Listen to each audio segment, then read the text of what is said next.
ब्रह्मसूत्रम ब्रह्मसूत्र ग्रंथ में page number 957 और 957 पेज के ऊपर से 6 नंबर की पंक्ति है।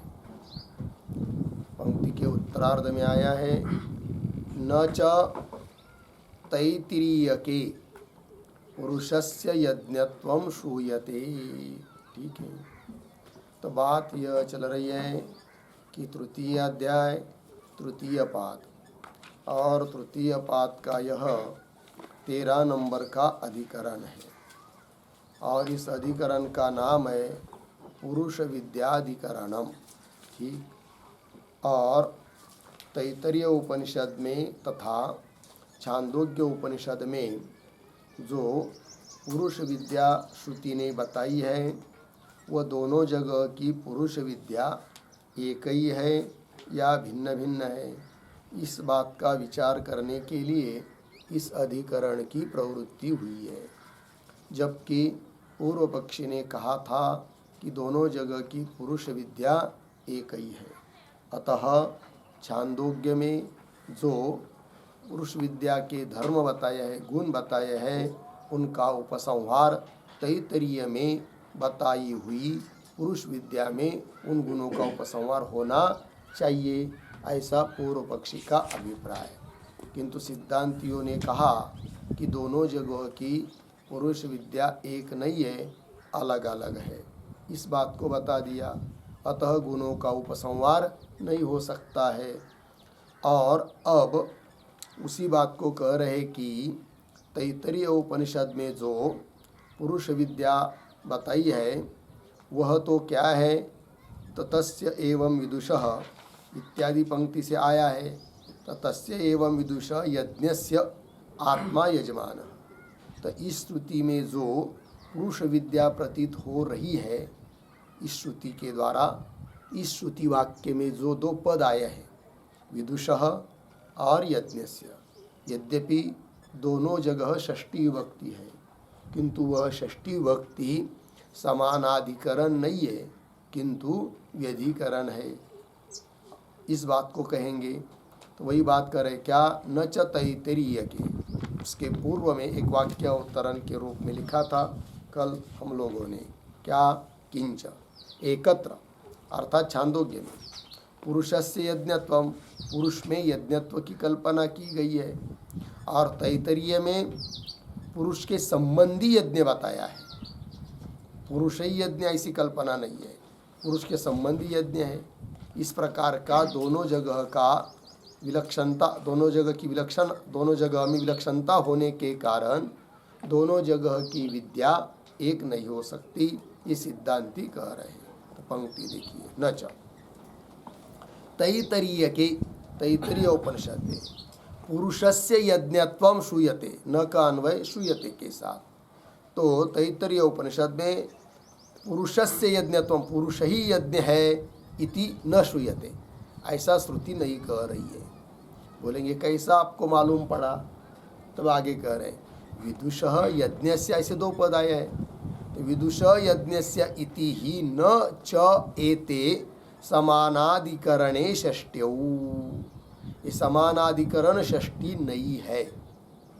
यदि समानाधिकरण षष्ठी होती तो पुरुष ही यज्ञ है ऐसा विचार किया जा सकता था, है कि नहीं? क्योंकि समानाधिकरण षष्ठी का मतलब होता है कि एक दूसरे का विशेषण बनना। तो कैसा यज्ञ, तो विदुष यज्ञ, विदुष विद्वान पुरुष रूप यज्ञ, ऐसा अर्थ होता समानाधिकरण षष्ठी होती तो। किंतु समानाधिकरण षष्ठी नहीं है, व्यधिकरण षष्ठी है, ये बात कह रहे। ये जो पंक्ति है विदुषः यज्ञस्य इत्यादि, तो विदुषः इसके पूर्व में एक वाक्य लिखिए अवतरण,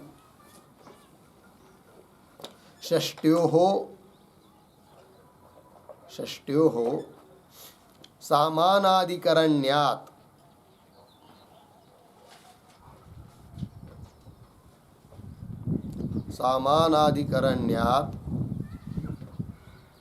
पुरुषस्य यज्ञत्वं, पुरुषस्य यज्ञत्वम उक्तम उक्तम इति आशंक्य आह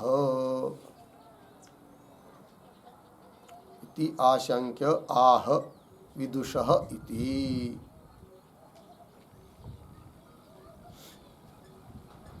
विदुषः इति, ठीक है। देखो भाई अर्थ तो षष्टि हो, दो जगह दो शब्दों में दो षष्टि है, उनमें सामानाधिकरण्य और सामानाधिकरण्य होने से पुरुष ही यज्ञ है ऐसा कहा जा सकता है। ऐसी यदि कोई शंका करता है तो उसके लिए कह रहे कि भाई विदुष और यज्ञ से इन दो पदों में सामानाधिकरण्य नहीं है किंतु व्यधिकरण है। यदि सामानाधिकरण्य होता तो क्या अर्थ होता, तो वो भी दे रहे इसी आगे की पंक्ति में।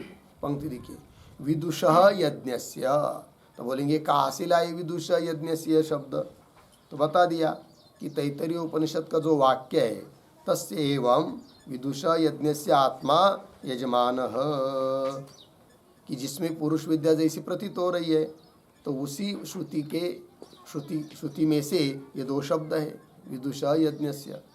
तो विदुष यज्ञस्य इति ही न च एते समानाधिकरणे षष्ट्यौ न, ये समानाधिकरण षष्ठी नहीं है। यदि समानाधिकरण षष्ठी होती तो क्या अर्थ होता, वो दे रहे आगे, विद्वान एव यह यज्ञ तस्य इति, ऐसा अर्थ होता। समानाधिकरण षष्ठी होती तो विद्वान एव यह, जो विद्वान है वही यज्ञ है, फिर तस्य ऐसा अर्थ होता। किंतु समानाधिकरण षष्ठी नहीं है, एक दूसरे का विशेषण नहीं है, ये विधिकरण षष्ठी है। वही कह रहे आगे, नहीं पुरुषस्य मुख्यम यज्ञत्वम अस्ति। समानाधिकरण षष्ठी क्यों नहीं मानना है यहाँ पर, तो बता रहे, ये जो पंक्ति है नहीं पुरुषस्य, तो नहीं के पहले भी एक वाक्य लिखिए छोटा सा, समानाधिकरण्याभावे, समानाधिकरण्याभावे अभावे हेतुम आह,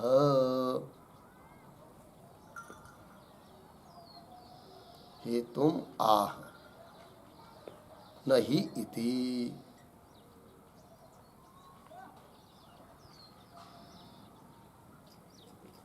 ठीक है, तो इन दो पदों में विदुष और यज्ञ से, इन दो पदों में सामानाधिकरण्य क्यों नहीं है, इसके लिए कारण बता रहे हैं क्या, कि न ही पुरुषस्य मुख्यम यज्ञत्वम न अस्ति, पुरुष में मुख्य यज्ञत्व संभव नहीं है, इसलिए सामानाधिकरण्य षष्ठी नहीं कह सकते।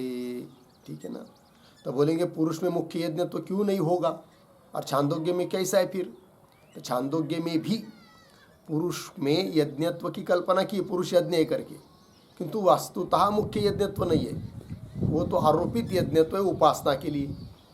उस प्रकार यहाँ नहीं कर सकते, क्योंकि यहाँ पर विदुष तस्य एवं विदुष, यह अनुवाद वाक्य है, उसके पूर्व में जो बताया है उसका अनुवाद करके बताया जा रहा है। अतः तस्य एवं विदुष, उस प्रकार से जानने वाले का जो ज्ञान, वो ज्ञान यज्ञ है, और उसमें वो जो आत्मा वो यजमान है, ऐसा यहाँ पर बताया गया है। अर्थात यज्ञ पुरुष के संबंधी हो जाता है, न कि पुरुष ही यज्ञ, ये बात कही जा रही है। तो वही ही पुरुषस्य मुख्यम यज्ञत्वम न अस्ति, पुरुष में मुख्य यज्ञत्व नहीं है। बोलेंगे क्यों नहीं है, तो उस पर एक टिप्पणी लिखते, एक वाक्य, मुख्यम यज्ञत्वम न अस्ति वाक्य है ना, उसके आधार पर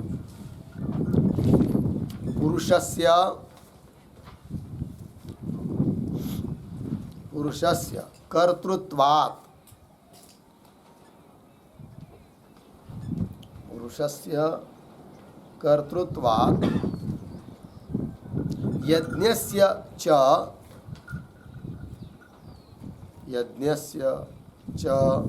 क्रियात्वात्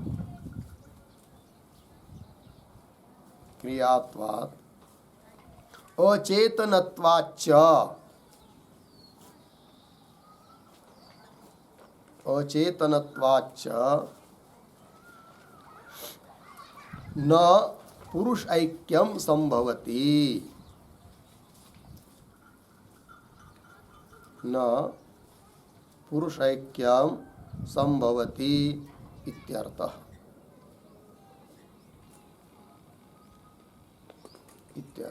ठीक है, देखो भाई, पुरुषस्य कर्तृत्वात्, पुरुष क्या करता है और यज्ञ क्रिया है, और दूसरी बात यज्ञ अचेतन है, अतः पुरुष ही यज्ञ ऐसा नहीं कह सकते, वही कह दिया न पुरुष ऐक्यम संभवती, ठीक नहीं, पुरुष और यज्ञ इनका ऐक्य नहीं हो सकता है। आगे चलिए, व्यधिकरणे तु एते षष्ट्यौ, अभी तक बताया कि समानाधिकरण षष्टि नहीं है, फिर कौन षष्टि है, तो व्यधिकरण षष्टि है, इस बात को आप कह रहे हैं। ये जो वाक्य चालू हुआ व्यधिकरणे, तो व्यधिकरणे के पहले एक छोटा वाक्य, कथम तर्हि, कथम तर्हि षष्ट्योः अन्वयः, षष्ट्योः अन्वयः अर्धविराम, तत्र आह, तत्र आह व्यधिकरणे इति, व्यधिकरणे इति, ठीक है, देखो भाई अर्थ। तो अभी तक जो पीछे कहा कि समानाधिकरण षष्टि नहीं है, तब आशंका उत्पन्न होगी यदि समा षष्टि, ये दो जगह की षष्टि में समानाधिकरण नहीं है, समानाधिकरण नहीं है, तो फिर कथम तर्हि षष्ट्योः अन्वय, इन दो षष्टियों का अन्वय संबंध किस प्रकार का है वो तो बताओ।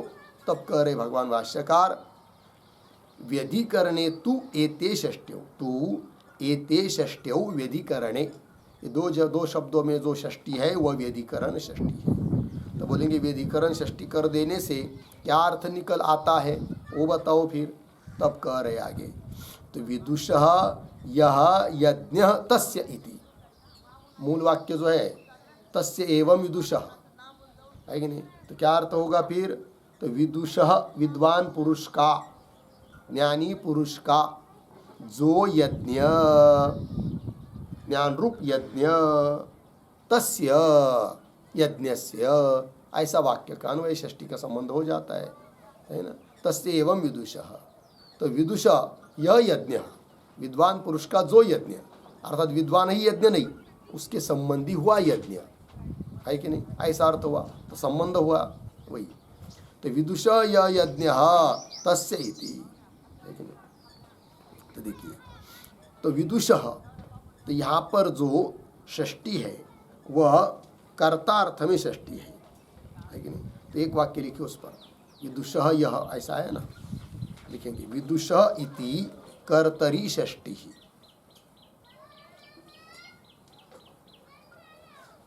विदुषः इति कर्तरी षष्टि अर्धविराम, तत्कर्तृकः यह यज्ञः इत्यर्थः, तत्कर्तृकः यह यज्ञः इत्यर्थः। ठीक, तो कर्तार्थ में षष्टि है, तो उसके द्वारा किया जाने वाला जो यज्ञ, ऐसा अर्थ होता है। फिर देखिए भाष्य में, विदुष य यज्ञ तस्य इति लगा अर्थ, अर्थात विद्वान संबंधी यज्ञ, ऐसा अर्थ निकल आया विधिकरण षष्टि कर देने से। आइए आगे, भवति ही पुरुषस्य मुख्य यज्ञ संबंधः, पदों का थोड़ा अन्वय, ही पुरुषस्य यज्ञ संबंधः पीछे मुख्यः भवति, ही क्योंकि यतो हे पुरुषस्य, पुरुष में यज्ञ संबंध मुख्य है कि नहीं, और संबंध षष्टि का अर्थ संबंध होता ही है, तो पुरुषस्य, पुरुष में यज्ञ का संबंध मुख्य है। ये बात, पुरुष यज्ञ नहीं, उसके साथ यज्ञ का संबंध, ऐसा आगे कह रहे, सत्यां च गतौ मुख्य एव अर्थाश्रयितव्य न भाक्तः। ठीक है, ये जो पंक्ति है सत्यां च, तो सत्याम के पहले एक वाक्य लिखिए, ननु ननु अन्यत्र तथा भावे अपि, अन्यत्र तथा भावे अपि अत्र अत्र एकत्वं विवक्षते, अत्र एकत्वं विवक्षते इति आशंक्य आह, इति आशंक्य आह सत्याम इति। ठीक है, देखो मैं अर्थ, कोई शंका करेगा कि ये सिद्धांती अभी अभी आपने पीछे के वाक्य में कहा तो यज्ञ का संबंध मुख्य है पुरुष के साथ, है कि नहीं, किंतु अन्य जगह इस प्रकार का अर्थ आप कर लो षष्ठी का कि पुरुष के संबंधी यज्ञ है, किंतु यहाँ पर तो वही करे, ननु अन्यत्र तथा भावे अपि अत्र, यहाँ पर तो एकत्व विवक्षते, पुरुष ही यज्ञ है, इस प्रकार का एकत्व अभेद, अभेद की विवक्षा कर लेते हैं। तब उसको उत्तर दे रहे सत्यांच इत्यादि पंक्ति से। क्या कह रहे कि सत्यांच गतौ, गतौ गति मतलब व्यवस्था, यदि सत्यांच गतौ यदि व्यवस्था है तो मुख्य एव अर्थाश्रयितव्य, यदि मुख्य अर्थ जो होता है शब्दों का विभक्तियों का मुख्य अर्थ कर लेने से यदि व्यवस्था हो जाती है तो उसका ही आश्रय करना चाहिए, न भाक्त। तब ऐसी स्थिति में भाक्त अर्थात गौण अर्थ नहीं करना चाहिए। लक्षार्थ, लक्षणा से जो अर्थ करते वो गौण अर्थ होता है, लक्षणा नहीं करनी चाहिए। ठीक, सत्यांच गतौ, ठीक है ना। तो व्यवस्था यदि हो सकती है तो मुख्य एव अर्थाश्रयितव्य, मुख्य अर्थ का ही आश्रय करना चाहिए, न भाक्त, गौण अर्थ नहीं लेना चाहिए। जहाँ मुख्य अर्थ संभव नहीं है वहाँ पर गौण अर्थ लिया जाता है, ठीक है ना। जैसे तत्त्वमसि स्वयं देवदत्तः इत्यादि जगह में। आगे चलिए, आत्मा यजमानः इति च यजमानत्वं पुरुषस्य निर्ब्रुवन् वैयाधिकरण्येन एव अस्य यज्ञ संबंधम दर्शयति। ठीक है, पहले शब्दों का थोड़ा सा अन्वय, आत्मा यजमानः इति च, यहाँ तक सरल, इति च, फिर एक शब्द छोड़कर इति च पुरुषस्य, पीछे यजमानत्वम, आगे निर्ब्रुवन्, निर्ब्रुवन्, एक शब्द छोड़कर आगे अस्य, पीछे वैयाधिकरण्येन एव, आगे यज्ञ संबंधम दर्शयति। ठीक है, ये जो पंक्ति है आत्मा यजमान, तो आत्मा यजमान इसके पूर्व में एक वाक्य लिख लेंगे, यजमानतया,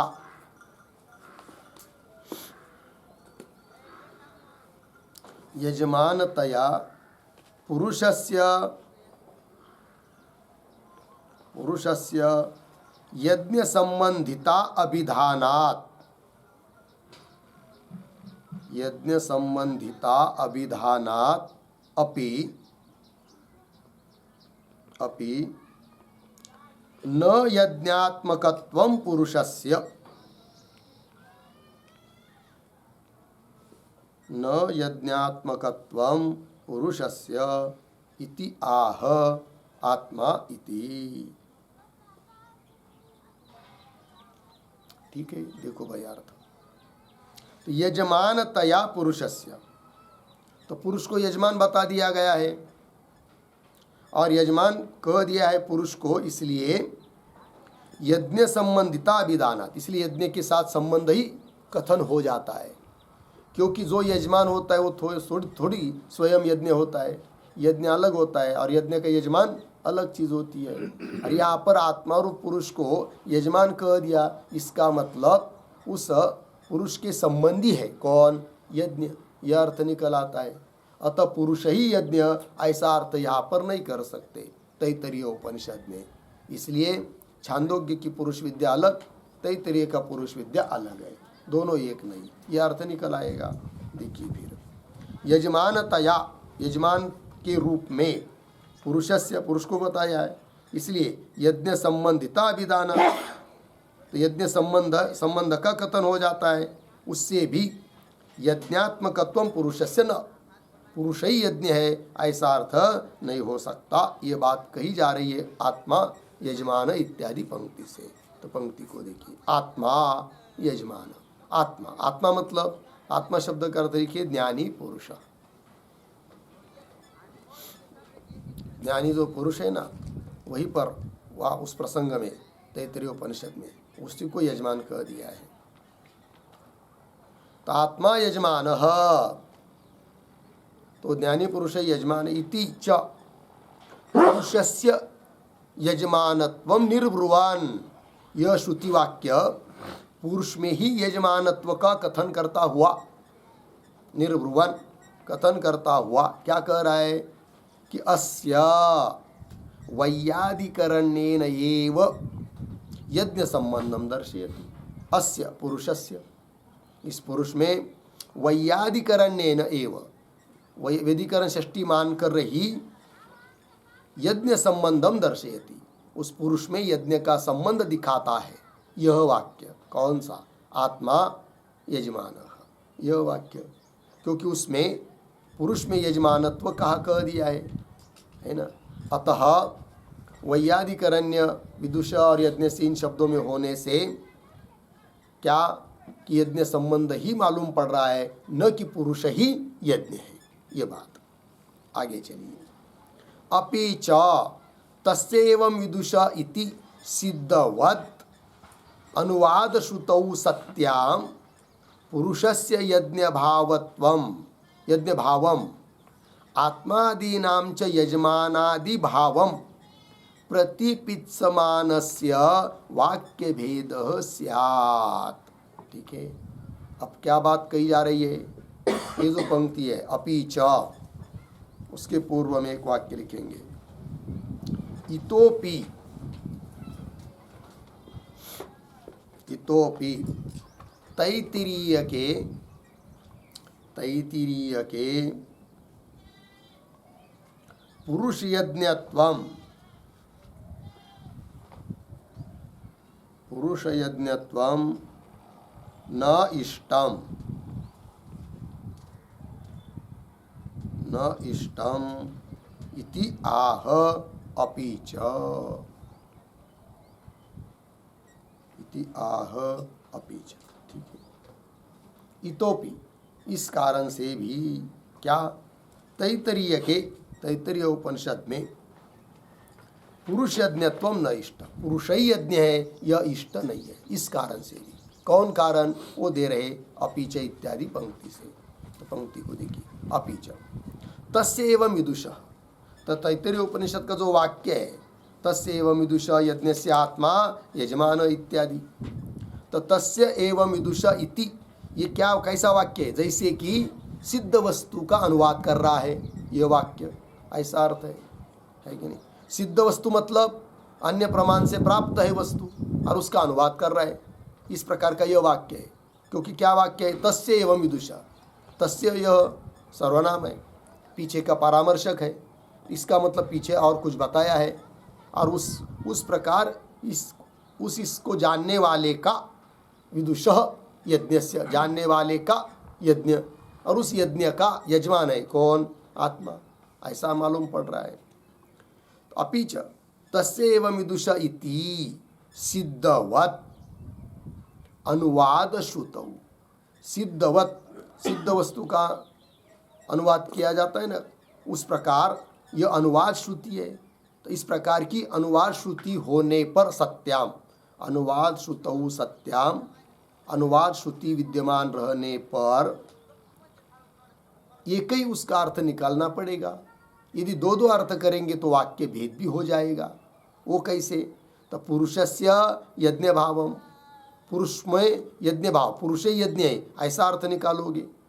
और पुनः आत्मादि नाम च यजमानादि भावम, पुनः उस आत्मा को यजमान भी कहोगे। तो एक ही श्रुति के दो दो तात्पर्य अर्थ करेंगे तो वाक्य भेद भी होगा, जबकि वाक्य भेद दोष है। तो आत्मादि नाम च यजमानादि भावम प्रतिपित्समानस्य, मतलब इस प्रकार प्रतिपादन करने की इच्छा करने वाले के मत में वाक्य भेद स्यात्, वाक्य भेद नाम का दोष भी आएगा।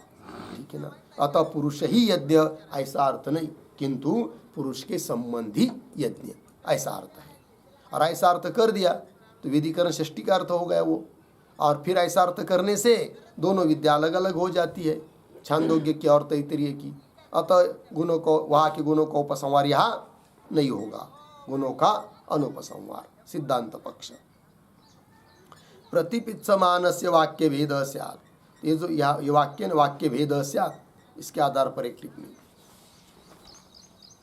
उद्धरण चिन्ह में, तस्य एवं विदुषः, तस्य एवं विदुषः उद्धरण चिन्ह इत्यत्र अनुवाद श्रुतौ, इत्यत्र अनुवाद श्रुतौ अनेकार्थ विधाने, अनेकार्थ विधाने अर्थात अर्थात विदुषः एव यज्ञत्वम्, विदुषः एव यज्ञत्वम् यजमानत्वं च विधाने,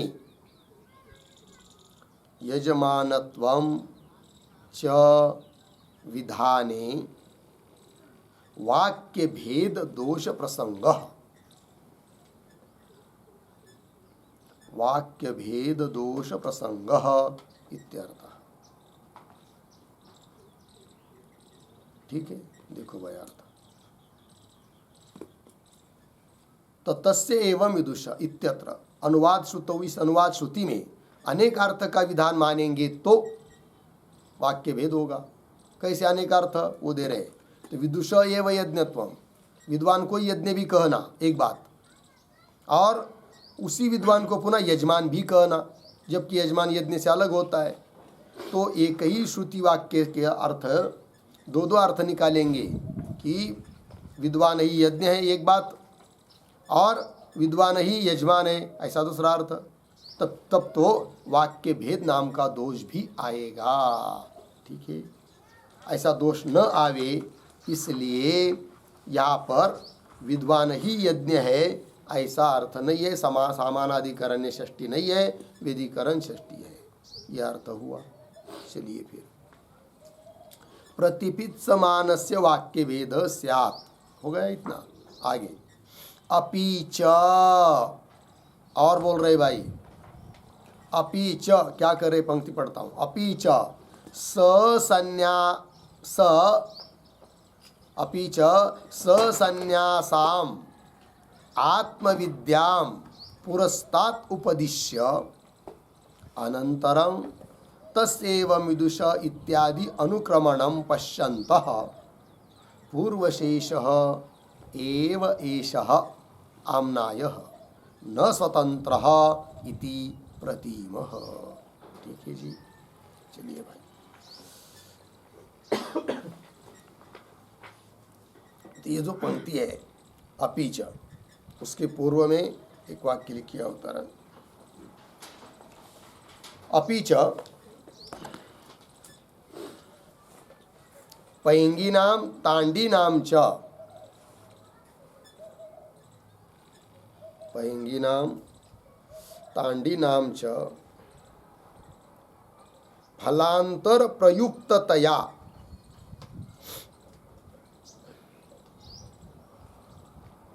फलांतर प्रयुक्ततया पुरुषस्य विद्या स्वतंत्रा भवति।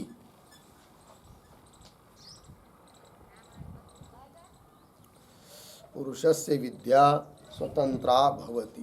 पूर्णविराम। आगे तैत्तिरीयाणां तु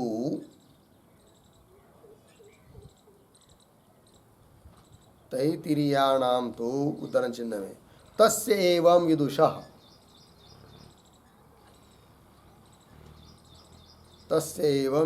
उद्धरण चिन्ह बंद इति पूर्वोक्त परामर्शात्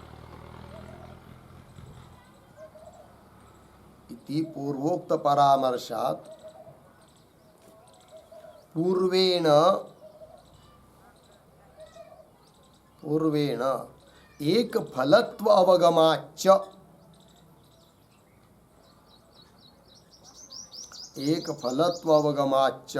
परतंत्रा पूर्णविराम न च स्वतंत्र परतंत्रयोः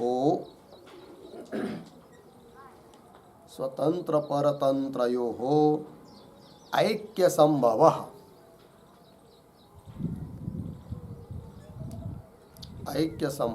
इति आह अपि च इति।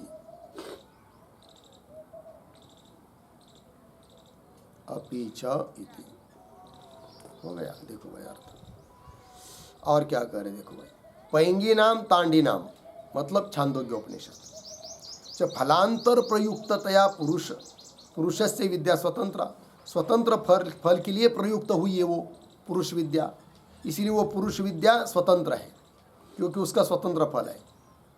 और तैत्तिरीय उपनिषद में तस्यैव विदुष इस प्रकार पीछे का परामर्श किया गया है। तो पूर्वोक्त परामर्शात इसलिए पूर्वेण एक फलत्व अवगमाच्च, अतः तस्यैव विदुष इसके पूर्व में जो बात बताई है उसका परामर्श करने वाला तस्य शब्द होने के कारण उसके फल के साथ ही इसका संबंध है, इस पुरुष विद्या का संबंध है, कोई स्वतंत्र इसका फल नहीं है। तो पूर्वेण एक फलत्व अवगमा, एक फलत्व जाना जा रहा है, इसका मतलब यह हुआ परतंत्र। एक स्वतंत्र है, एक जगह की पुरुष विद्या, एक जगह की परतंत्र हुई, और स्वतंत्र परतंत्र का अभेद नहीं हो सकता है, अतः दोनों जगह की विद्या एक नहीं है, अलग अलग है, ये कह रहे हैं। न च स्वतंत्र परतंत्रयो ऐक्य संभव, इसी बात को कह रहे भाष्य पंक्ति से, अपीच इत्यादि से। तो पंक्ति को देखिए, अपीच सन्यासाम मतलब संन्यास सहित आत्मविद्याम, आत्मविद्या को, आत्मविद्या हुई अंगी और संन्यास हुआ उसका अंग। तो संन्यास सहित आत्मविद्या का कथन किया गया है पीछे, तस्यैव विदुष इस वाक्य के पीछे। तो पुरस्तात् लिखा ना आगे, पुरस्तात् का अर्थ होता है पूर्व में, पीछे। अपीच सन्यासाम आत्मविद्याम पुरस्तात् उपदिश्य, पूर्व में उपदेश करके फिर अनंतरम उसके बाद आता है तस्यैव विदुष इति इत्यादि अनुक्रमणम। अनुक्रमणम का अर्थ प्रकरण, इस प्रकार का प्रकरण पश्यंत देखते हुए मालूम पड़ता है। क्या मालूम पड़ता है? तो पूर्वशेष एव एष आम्नाय। कैसा पढ़ेंगे? तो पश्यंत के बाद एष आम्नाय पीछे, पूर्वशेष एव, फिर आगे न स्वतंत्र इति प्रतिमा। ठीक हो गया ना? देखो भाई अर्थ, तो तस्यैव विदुष इत्यादि अनुक्रमण मतलब यह प्रकरण, अनुक्रमण का अर्थ प्रकरण। पश्यंत इस प्रकरण को देखते हुए विचार करते हैं तो एष आम्नाय, यह आम्नाय मतलब यह श्रुति वाक्य कौन सा? तस्यैव विदुष इत्यादि। यह कैसा है भाई? पूर्वशेष एव, अर्थात उसके पीछे जो बताया उसका यह शेष है, अंग है, अतः स्वतंत्र नहीं है, परतंत्र है। तो पूर्वशेष एव, इसलिए न स्वतंत्र, क्योंकि पूर्व का शेष है तो उसका पूर्व का जो फल है वही इसका फल है, अतः स्वतंत्र फल वाला नहीं है, तो न स्वतंत्र इति प्रतिम। और छांदोग्य में जो बताया है वह स्वतंत्र फल वाली पुरुष विद्या बताई है। तो एक जगह की पुरुष विद्या स्वतंत्र फल वाली है, एक जगह की विद्या स्वतंत्र फल वाली नहीं है, शेष रूप से बताया है। तो जो पीछे बताया उसी का फल वाली है तो परतंत्र हुई। अतः एक स्वतंत्र एक परतंत्र है, तो दोनों का अभेद नहीं हो सकता। ये बात न स्वतंत्र इति प्रतिमः, इस पंक्ति को स्पष्ट करने के लिए इसके आधार पर एक छोटी सी टिप्पणी लिखते हैं। तो लिखते हैं संन्यासेन अंगेन सहिताम, संन्यासेन अंगेन सहिताम अंगीतया स्थिताम, अंगीतया स्थिताम आत्मविद्याम पुरस्तात्,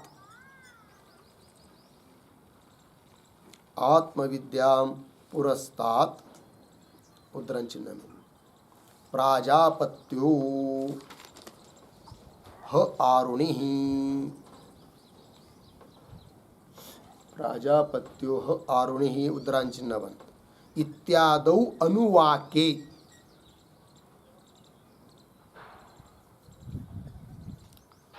इत्यादौ अनुवाके, आगे उद्धरण चिन्ह में न्यास इति ब्रह्म, उद्धरण चिन्ह बंद इत्यादिना उक्त्वा, इत्यादिना उक्त्वा पुनः उद्धरण चिन्ह में तस्यैवं विदुषः,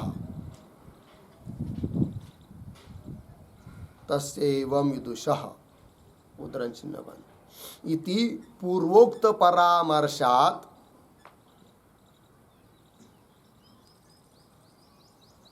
इति पूर्वोक्त परामर्शात् तच्छेषत्वम् अस्य भाति,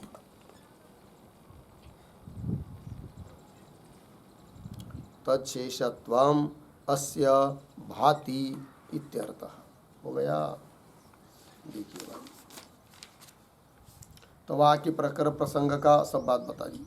संन्यासेन अंगेन सहिताम, संन्यास अंग है आत्मविद्या का, उस अंग सहित अंगी के रूप में स्थित जो आत्मविद्या है वह पुरस्तात् अर्थात पूर्व में बताई गई है। फिर प्राजापत्यो आरुणिः इत्यादो अनुवाके, इत्यादि अनुवाक में न्यास इति ब्रह्म, न्यास ही ब्रह्म है, संन्यास ही ब्रह्म है, इत्यादि ना उक्त्वा ऐसा कहकर फिर आगे आता है तस्यैवं विदुषः। तो यह तस्यैवं इत्यादि जो वाक्य है पूर्व का परामर्शक है। इति पूर्वोक्त परामर्शा, पूर्वोक्त का परामर्शक होने से तच्छेषत्व उसका शेष ही है, अतः उसका फल ही इसका फल है, ते परतंत्र हुआ। और छांदोग्य की वो पुरुष विद्या स्वतंत्र हुई, तो एक स्वतंत्र पुरुष विद्या एक परतंत्र है, दोनों का भेद नहीं हो सकता। ये बात हो गई। चलिए आगे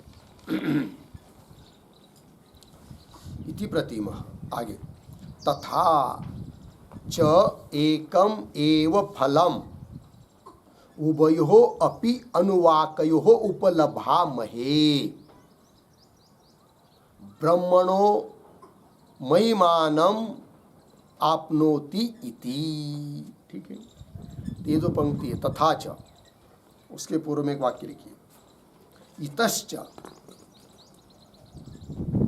इतश्च पूर्वशेषः अयम् आम्नायः, पूर्वशेषः अयम् आम्नायः अर्धविराम न स्वतंत्रः, न स्वतंत्रः इति आह, इति आह तथा च इति, तथा च इति।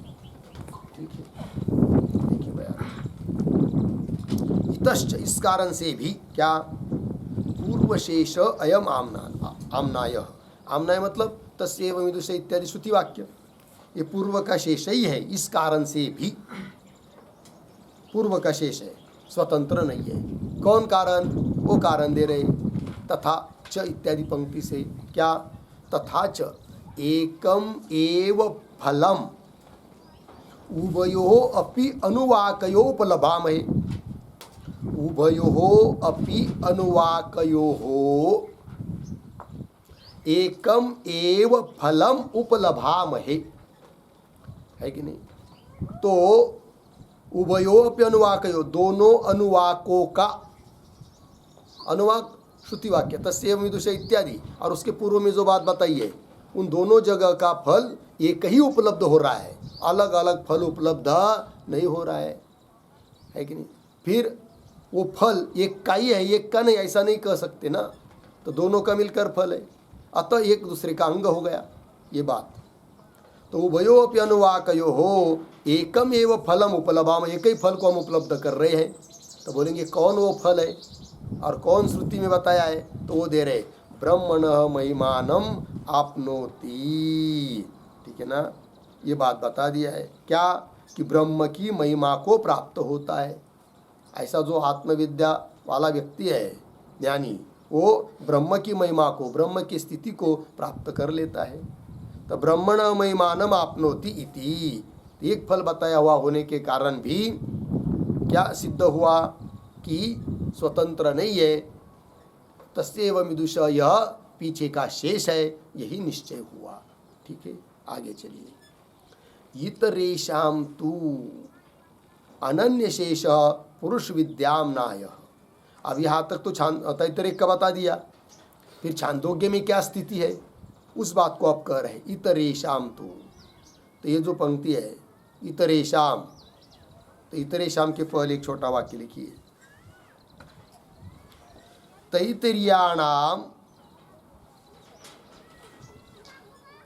तैतरीयाणाम पुरुष विद्या आम्नायस्य,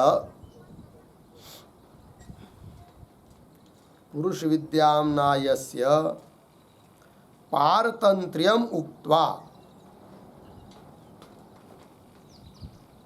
पारतंत्र्यम उक्त्वा पैंगिनां तांडीनां च, पैंगिनां तांडीनां च तत् आम्नायस्य, तत् आम्नायस्य स्वातंत्र्यम आह, स्वातंत्र्यम आह इतरेषां इति, इतरेषां इति। ठीक है, चलिए भाई,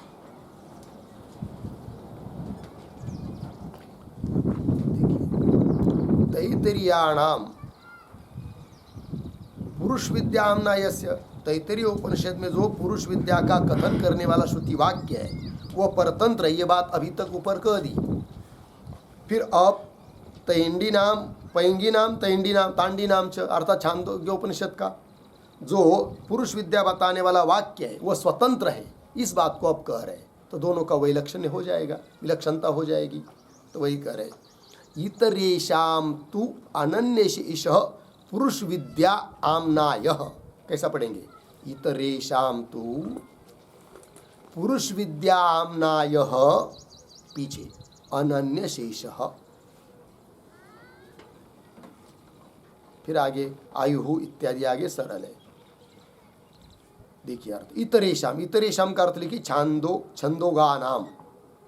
इतर मतलब कौन लेना है यहाँ पर? छंदोगानाम च पुरुष विद्याम्नान, पुरुष विद्या का कथन करने वाला श्रुति वाक्य अनन्य शेषः, अन्य का शेष नहीं है, इसको कहते हैं अनन्य शेष। दो शब्द है भाई, अन्य शेष, अनन्य शेष। अन्य शेष जो होता है वह परतंत्र होता है, और यहाँ अनन्य शेष है अर्थात स्वतंत्र है। तो अनन्य शेष, ठीक है। बोलेंगे कारण क्या है, कैसा अनन्य शेष है, कैसा स्वतंत्र है, बताओ। तो हेतु दे रहे, क्या हेतु? आगे आयुः अभिवृद्धि फल ही असौ, कि यहाँ का जो असौ, असौ मतलब कौन? असौ पुरुष विद्या आम्नान, आम्नाय, छांदोग्य में आया हुआ जो पुरुष विद्या बताने वाला श्रुति वाक्य पुरुष विद्या आम्नाय असौ कैसा है? आयु अभिवृद्धि फल, आयु की अभिवृद्धि रूप फल बताने वाला है। आयु की वृद्धि, आयु बढ़ जाता है, ये बताया है।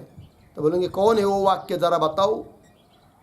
तो वो दे रहे आगे, सह षोडशम वर्ष शतम जीवति य एवं वेद इति समविव्याहारात्।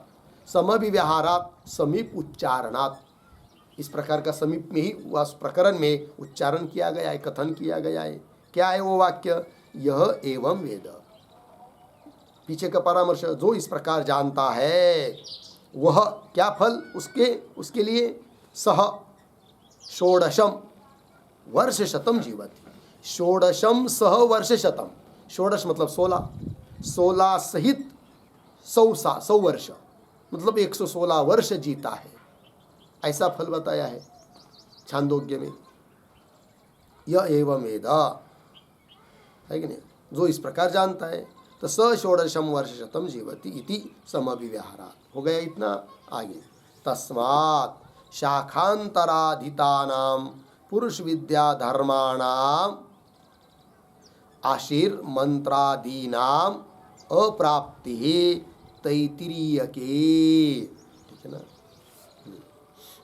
तो अंतिम के 2 शब्द है ना, उसका अन्वय, आशीर मंत्रादीनाम तैत्तिरीयके अप्राप्ति, ऐसा अर्थ। और ये जो पंक्ति है तस्मात्, तो तस्मात् के पहले एक वाक्य लिखिए अवतरण के रूप में, यस्मात् विद्याभेदः,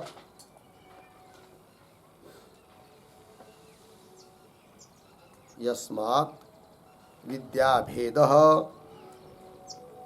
तस्मात् अनुपसंहारः, अनुपसंहारः इति आह तस्मात् इति, ठीक है। देखो भैया, यस्मात् विद्याभेद, जिस कारण से विद्या का भेद सिद्ध किया अभी तक, तस्मात् इसलिए, अनुपसंहार, धर्मों का गुणों का क्या होगा, उपसंहार नहीं होगा, संग्रह नहीं होगा एक दूसरे में, अनुपसंहार होगा, यही बात कर रहे हैं। तस्मात् शाखांतराधितानाम पुरुष विद्या धर्माणाम, शाखांतर छांदोग्य, तो अन्य शाखा जो छांदोग्य वगैरह उसमें अधित पठित जो पुरुष विद्या है, और उस पुरुष विद्या के जो धर्म है, कौन धर्म, उदाहरण आशीर मंत्रादीनाम, आशीर्वाद मंत्र है कि नहीं, आशीर्वाद मतलब प्रार्थना मंत्र इत्यादि जो है उनका, उनकी क्या, तैत्तिरीय के अप्राप्ति, तैत्तिरीय उपनिषद में जो बताया है पुरुष विद्या, उसमें प्राप्ति नहीं है, अर्थात गुण का उपसंहार नहीं है, उन धर्मों का उपसंहार यहाँ पर नहीं है, अनुपसंहार है, इस बात की सिद्धि हो गई, ठीक है।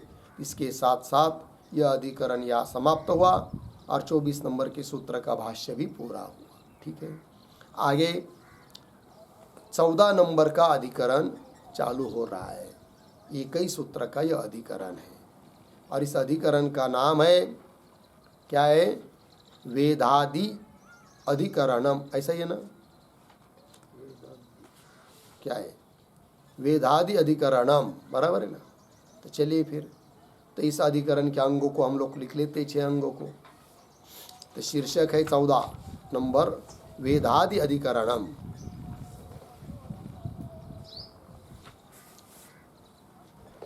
उसके नीचे के पंक्ति में कौंस में लिखते हैं, वेदादीनाम,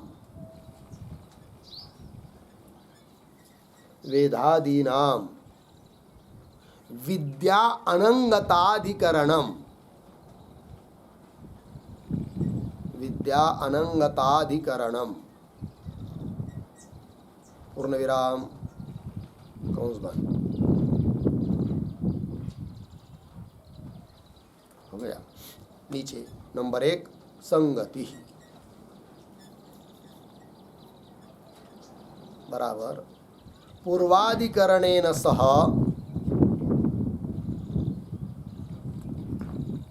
पूर्वाधिकरणेन सह अस्य अधिकरणस्य,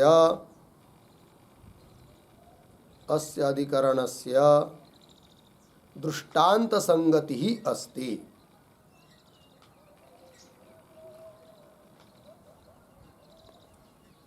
दृष्टांत संगति ही अस्ति।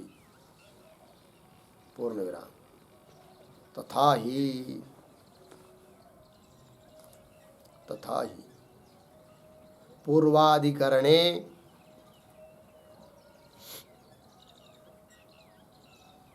पूर्वाधिकरणे आत्मविद्या सानिध्यात्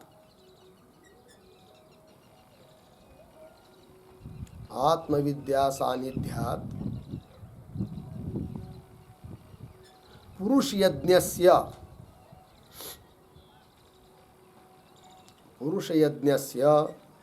आत्मविद्याशेषत्वम् उक्तम्।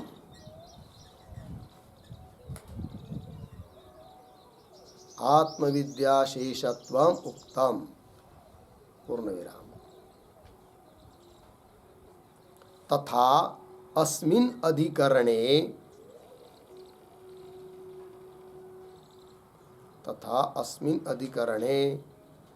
मंत्राणां कर्मणां च अपि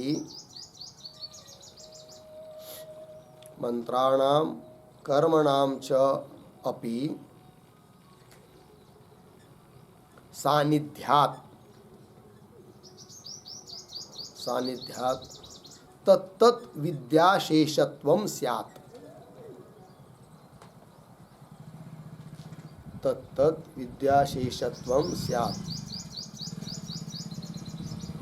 पूर्ण विराम। इति एवं दृष्टांत संगत्या इदम अधिकरणम आरभ्यते।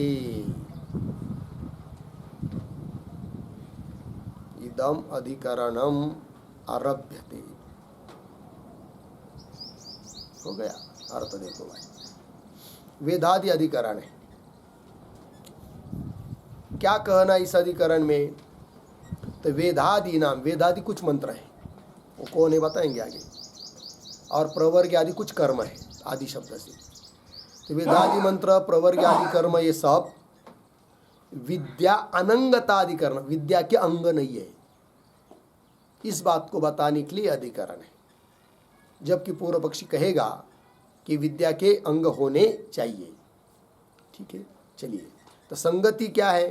तो पूर्व अधिकरण के साथ इस अधिकरण की दृष्टांत संगति है। वो कैसे, उसका स्पष्टीकरण कर रहे। तथा ही पूर्वाधिकरणे, पीछे के अधिकरण में आत्मविद्या सानिध्यात्, अभी जो पीछे का अधिकरण हुआ तो उसमें तस्यैव विदुषः, उसके पीछे आत्मविद्या बताइए। तो आत्मविद्या का सानिध्य होने से तो तस्यैव विदुषः इत्यादि में जो पुरुष विद्या बताई है, वह पुरुष विद्या उस आत्मविद्या की अंग बताई, उसके सन्निहित पठित है, इसलिए तस्य से परामर्श पीछे का किया है। तो वही पूर्वाधिकरणे आत्मविद्या सानिध्यात् पुरुष यज्ञस्य आत्मविद्या शेषत्वम। पुरुष विद्या आत्मविद्या की क्या बताई? शेष बताई, अंग बताई। तो ये पीछे के अधिकरण में क्या हुआ बताया, उसी प्रकार इस अधिकरण में होना चाहिए। कैसे? तथा अस्मिन् अधिकरणे मंत्राणाम कर्मणाम च, कुछ मंत्र बताएंगे, वेदादि मंत्र, प्रवर्ग आदि कर्म, और वो भी विद्या के सन्निहित पड़े हुए हैं, अतः विद्या के अंग होने चाहिए। जैसे पीछे आत्मविद्या का अंग पुरुष विद्या बन गई, उस प्रकार यह होना चाहिए। तो दृष्टांत संगति से पूर्व पक्षी अपनी बात उठाएगा, अतः पीछे के अधिकरण के साथ इस अधिकरण की संगति बन जाती है, दृष्टांत संगति। तो अस्मिन् अधिकरणे मंत्राणाम कर्मणाम च अपि सानिध्यात् तत्तत् विद्याशेषत्वम, वह कर्म वह मंत्र जिस विद्या के सन्निहित है उस विद्या का अंग हो जाना चाहिए। शेष मतलब अंग, विद्याशेषत्वम स्यात् इति एवं दृष्टांत संगत्या इदम अधिकरणम आरभ्यते। हो गया। आगे चलिए। नंबर 2 विषय बराबर विद्या सन्निधि पठिताः, कि वह विद्या सन्निहित पठिताः, ऐसा भी करेंगे। विद्या सन्निहित पठिताः वेदादि मंत्राः,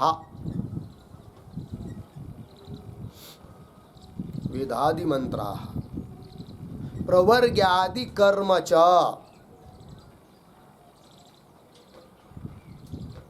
प्रवर्ग्यादि कर्म च अस्य अधिकरणस्य, अस्य अधिकरणस्य विचार विषयः अस्ति, विचार विषयः अस्ति। ठीक है, देखो भाई अर्थ। तो विद्या के सन्निहित में पठित वेदादि मंत्र और प्रवर्ग आदि कर्म, यही इस अधिकरण का विचार विषय है। हो गया। आगे चलिए, नंबर 3 संशय। अथर्वणिका नाम,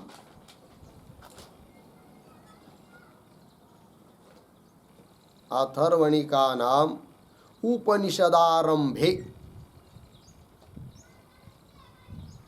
उपनिषदारंभे उदाहरण चलिए, सर्वं प्रविद्य, सर्वं प्रविद्य, हृदयं प्रविद्य, हृदयं प्रविद्य, धमनिः प्रवृज्य, धमनिः प्रवृज्य, शिरः अभिप्रवृज्य, शिरः अभिप्रवृज्य, त्रिधा विप्रुक्तः, त्रिधा विप्रुक्तः। उदाहरण चिन्ह 1। आगे कौंस में लिखिए, हे देव, हे देव, मेरे शत्रु के, मेरे शत्रु के सब अंगों को, सब अंगों को छिन्न भिन्न कर,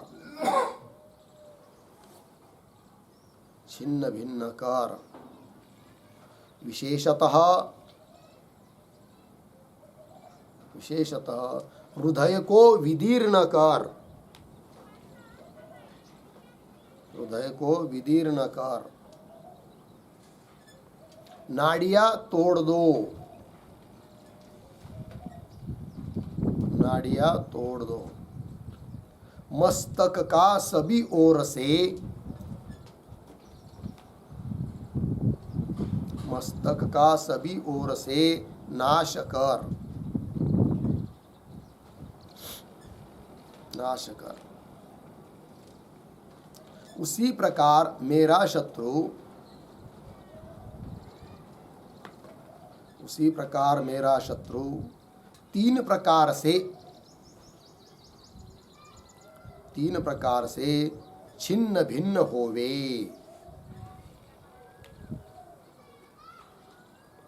छिन्न भिन्न होवे, पूर्ण विराम कंस बंद।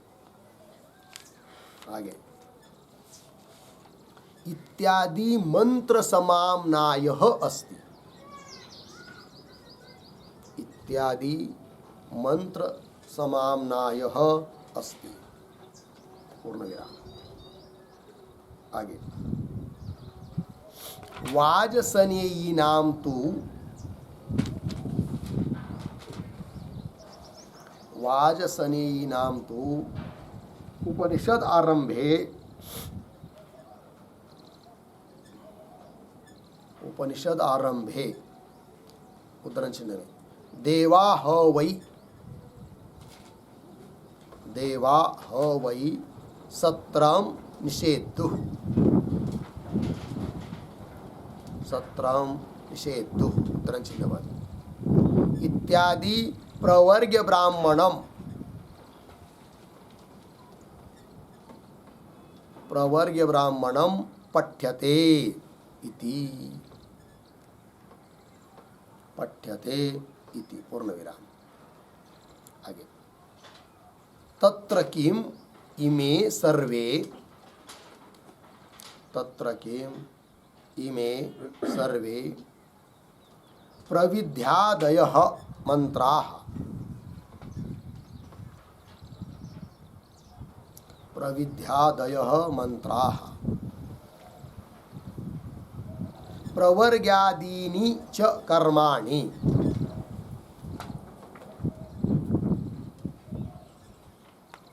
प्रवर्ग्यादीनि च कर्माणि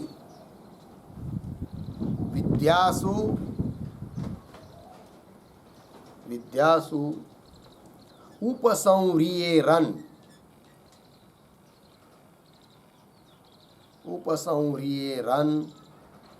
न वा इति भवति संशयः।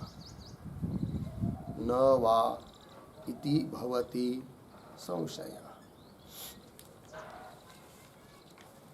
ठीक है, देखो भाई अर्थ।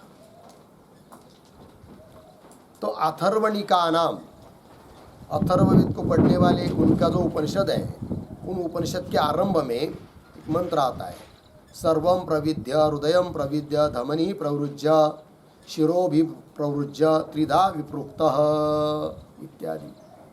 वो अभिचार कर्म के मंत्र है वो। यह कैसा? हे देव, मेरे शत्रु के सब अंगों को छिन्न भिन्न कर, विशेषतः हृदय को भी दीर्घ कर दे, नाड़ियाँ तोड़ दो, मस्तक का सभी ओर से नाश कर, इस प्रकार उसी प्रकार मेरा शत्रु 3 प्रकार से छिन्न भिन्न हो, ये मंत्र है। तो इत्यादि मंत्र समाम्नाय अस्ति। इस प्रकार उस उपनिषद के आरंभ में इस प्रकार मंत्र पढ़ा गया है। उसी प्रकार वात्सनीय शाखा के उपनिषद के आरंभ में भी कुछ मंत्र पढ़े गए हैं। उदाहरण दिया तो वात्सनीय नाम तो उपनिषद आरंभ है, देवाः वै सत्रम निषेधुः, ये मंत्र है। इसका अर्थ भाष्य में बताएंगे।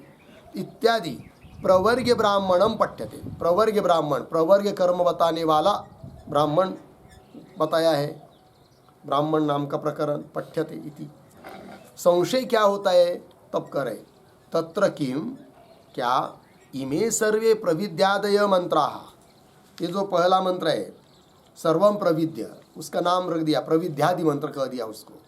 तो ये सब प्रविद्यादि मंत्र जो है वे सब, और प्रवर्ग्यादि जो कर्म है वे सब कर्म विद्यासु, अर्थात उस उपनिषद में जो आगे विद्या बताई है, उस विद्या में उन कर्मों का, उन मंत्रों का उपसंहार, संग्रह, स्वीकार करना चाहिए अथवा नहीं, ये संशय है। तो विद्यासु उपसंह्रियेरन् न वा इति भवति संशयः। तब आता है नंबर 4 पर पूर्व पक्ष। पूर्व पक्ष बराबर आगे, तत्र विद्या प्रधानानाम, विद्या प्रधानानाम उपनिषद ग्रंथानाम, उपनिषद ग्रंथानाम समीपे पाठात, समीपे पाठात वेदादि मंत्राः, वेदादि मंत्राः प्रवर्ग्यादि कर्म च, प्रवर्ग्यादि कर्म च विद्यासु, विद्यासु उपसंवर्तव्याः भवन्ति, उपसंवर्तव्याः भवन्ति इति पूर्वपक्षः, इति पूर्वपक्षः। ठीक है, देखो भाई अर्थ।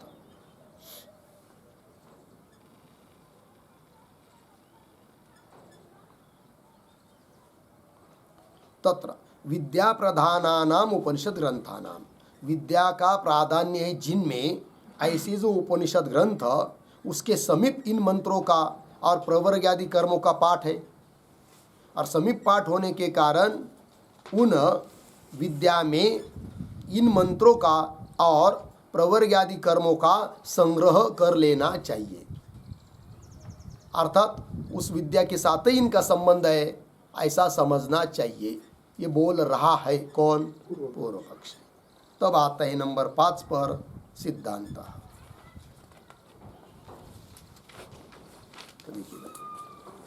सिद्धांत बराबर मंत्र कर्मणो हो,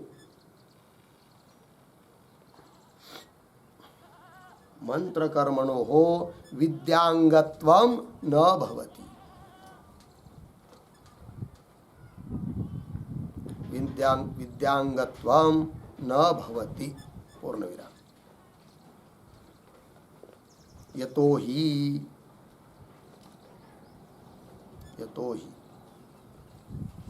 हृदय वेदादि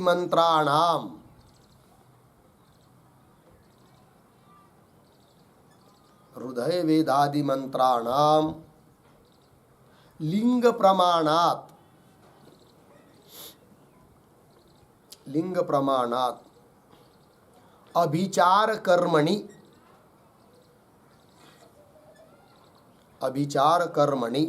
विनियोगः अस्ति।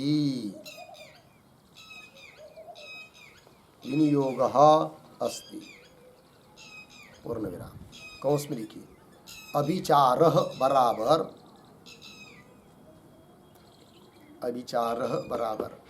मारण उच्चाटनादि फलक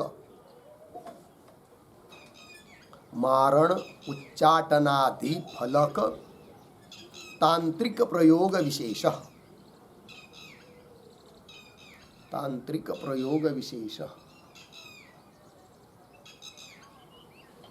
पूर्ण विराम कंस बंद। आगे प्रवर्ग्यस्य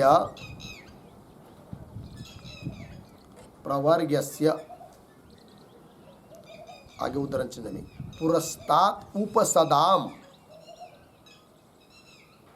पुरस्तात् उपसदाम प्रवृणक्ति उदाहरण चिन्ह। आगे इति अग्निष्टोमे विनियोगः दृश्यते।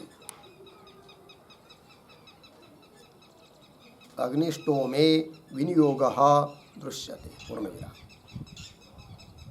आगे उदाहरण चिन्ह में लिंगवाक्ये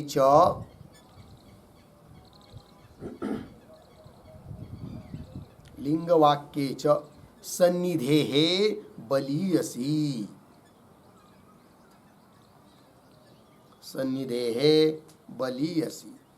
उदाहरण चिन्ह बन। इति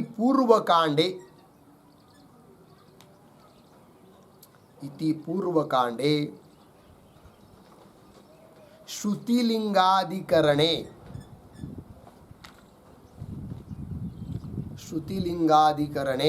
व्यवस्थापितं भवति। पूर्ण विराम। तस्मात् न विद्यांगत्वं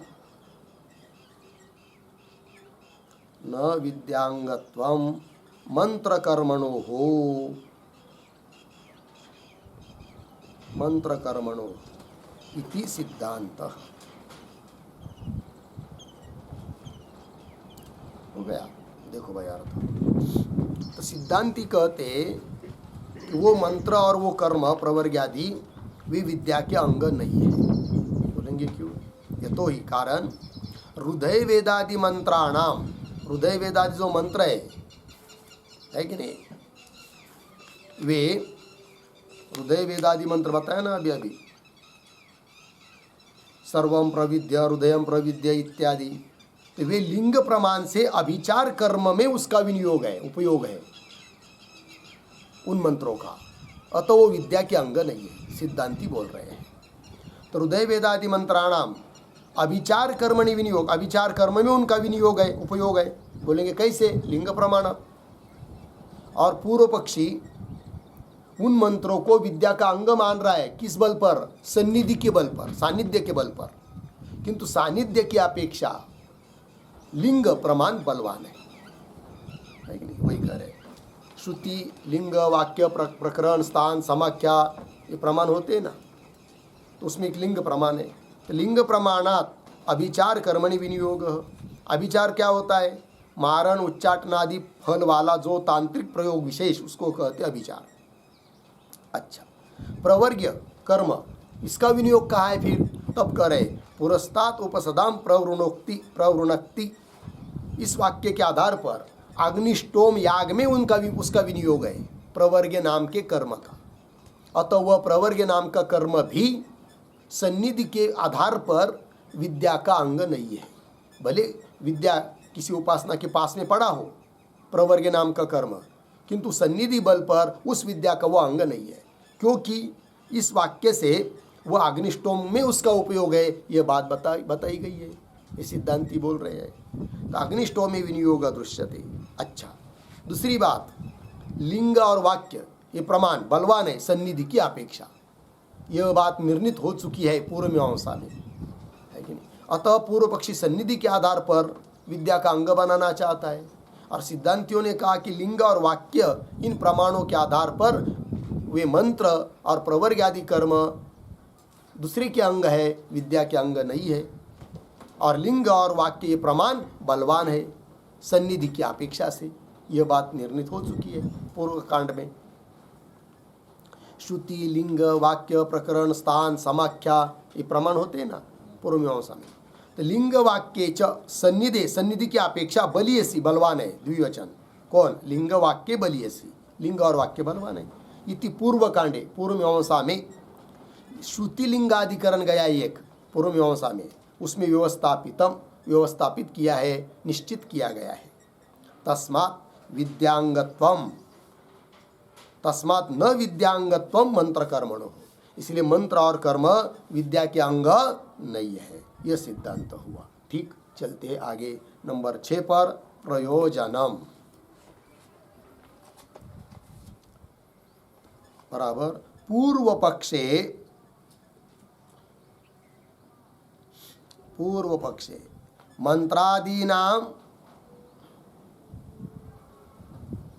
मंत्रादीनां विद्याशेषत्वेन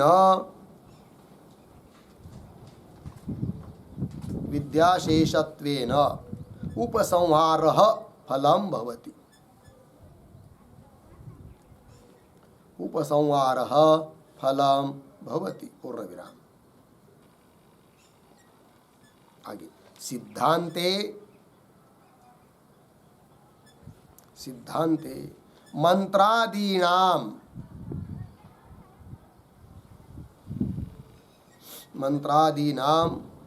विद्यांगत्व अभावेन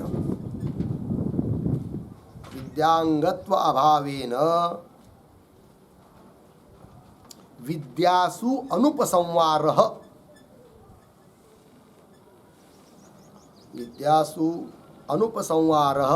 प्रयोजनं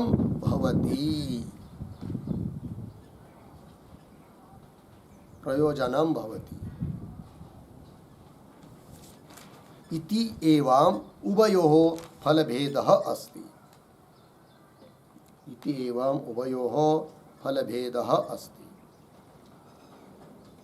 ठीक है, देखो भाई अर्थ। तो पूर्व पक्ष में क्या फल? तो मंत्रादिक, मंत्र, प्रवर्ग वगैरह कर्म विद्या के शेष है, विद्या के अंग है पूर्व पक्ष के दृष्टि से। अतः उपसंहार है उनका, विद्या में संग्रह है, ये फल पूर्व पक्षी के लिए।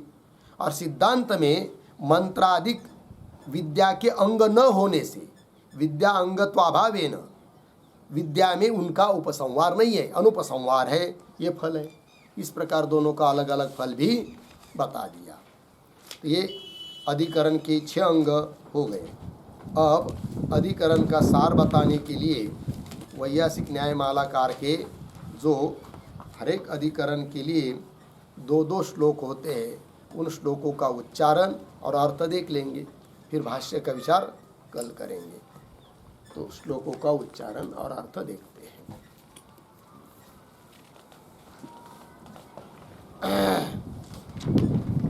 चलिए, पहला श्लोक।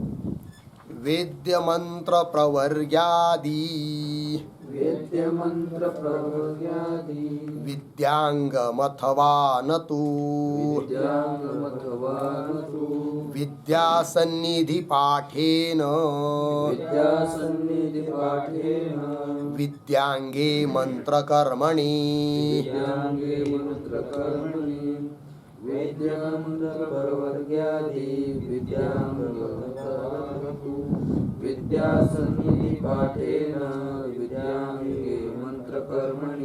पदच्छेद देखिए। वेद्य मंत्र प्रवर्ग्यादि विद्यांगम अथवा न तु विद्या सन्निधि पाठेन विद्यांगे मंत्र कर्मणि। अन्वय सरल है, अर्थ देखिए। तो वेद्य मंत्र प्रवर्ग आदि, वेद्य मंत्र और प्रवर्ग वगैरह कर्म, ये विद्या अंगम, विद्या मतलब उपासना, उस उपासना के वहाँ उस पर नजीक में पढ़े, समीप में पठित जो विद्या है उस विद्या के अंग है अथवा नहीं है। विद्यांगम अथवा न तु, या विद्या के अंग नहीं है, ये विकल्प हुआ। फिर पूर्व पक्षी बोल रहा है विद्या सन्निधि पाठे न, उपनिषद के आरंभ में उनका पाठ हुआ है और उपनिषद विद्या का प्रकरण है, अतः विद्या के सन्निहित उनका पाठ होने से वे दोनों भी मंत्र और प्रवर्ग आदि कर्म विद्यांगे, विद्या के अंग होने चाहिए। विद्यांगे कौन? मंत्र कर्मणि, मंत्र और कर्म विद्या के अंग, पूर्व पक्ष ने कह दिया। अब आगे चलते दूसरा श्लोक सिद्धांतियों का।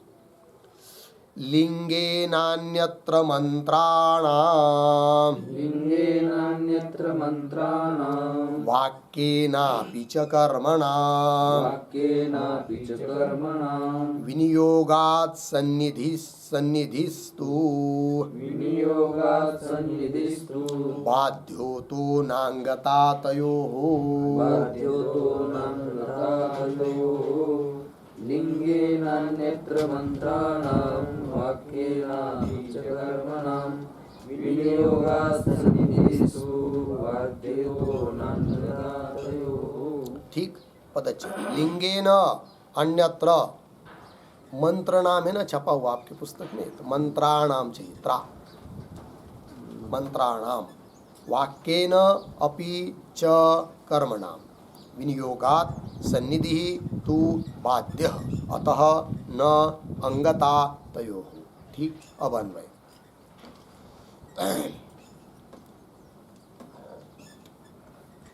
उत्तरार्ध में बीच में आया है तू शब्द, उसको पहले पकड़ेंगे, तू।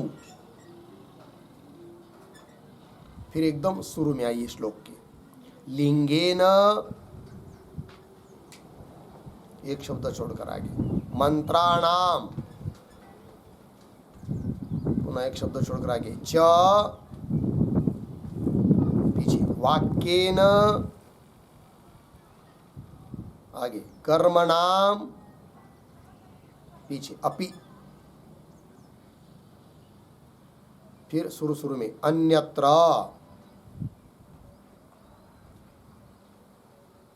फिर उत्तरार्ध में विनियोगात्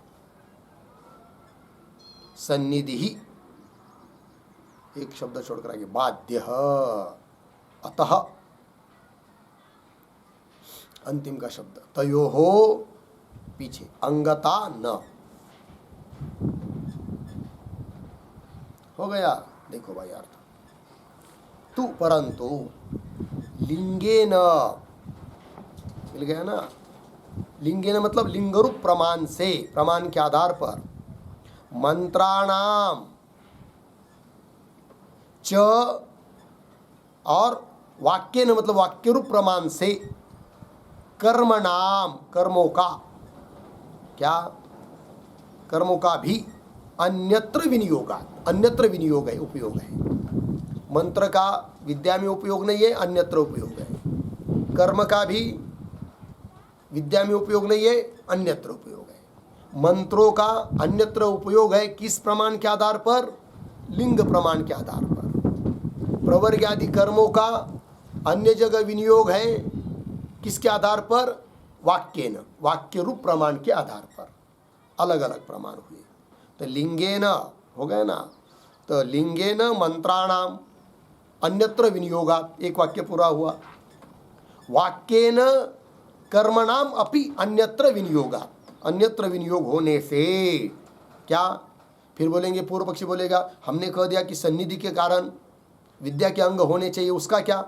तब सिद्धांति कहते सन्निधि ही विनियोगात्, विनियोग हो जाने से सन्निधि ही बाध्य, सन्निधि का बाद हो जाता है, सन्निधि कम पड़ जाती है, उसकी शक्ति ताकत कम है, ठीक है, बाद हो गया, तो सन्निधि ही बाध्य।